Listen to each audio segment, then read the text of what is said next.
দিনে আমাকে কিছু বলার সুযোগ করে দেওয়ার জন্য আপনাদের অসংখ্য ধন্যবাদ। আজ 15ই আগস্ট। এই দিনের মাহাত্ম্য আমরা সকলেই জানি। স্বাধীনতার শৃঙ্খলা থেকে মুক্তি পাওয়ার দিনটিকে উদযাপন করতে আজ আমরা সকলেই এখানে মিলিত হয়েছি। 1947 সালে 15ই আগস্ট আমাদের এই দেশ ব্রিটিশদের 200 বছরের শাসন থেকে স্বাধীন হয়েছিল। তাই আজকে আমরা ভারতে স্বাধীন। কিন্তু এই লড়াই খুব কষ্টের ছিল এবং যারা আমাদের স্বাধীনতা এনে দিয়েছে সেই সমস্ত বীর মহান সংগ্রামীদের জানাই শতকোটি প্রণাম। গান্ধীজি, নেতাজি সুভাষচন্দ্র বসু, ভগৎ সিং, ঝাঁসির রানী লক্ষ্মীবাঈ,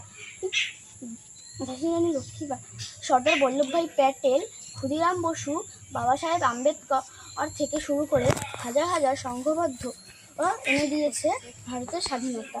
দেশকে স্বাধীনতা এনে দেওয়ার পেছনে এদের অবদান সত্যি অনস্বীকার্য। আজকের এই দিনে দেশের বিভিন্ন প্রান্তে জাতীয় পতাকা উত্তোলন করা হয়ে থাকে। প্রধানমন্ত্রী দিল্লির লালকেল্লায় পতাকা উত্তোলন করেন। একই সঙ্গে 31 বন্ধুদের সেলুট দেওয়া হয়। প্রধানমন্ত্রী এই দিন দেশবাসীর উদ্দেশ্যে ভাষণ দিয়ে থাকেন। এই দিন সেনারা প্রধানমন্ত্রীকে সেলুট জানায়। এই অনুষ্ঠানে আর্মি ব্যান্ডের সুর সকলকে মুগ্ধ করে। আজকে এই দিন দেশের কল্যাণের জন্য নিজের কাছে শপথ গ্রহণ করেন।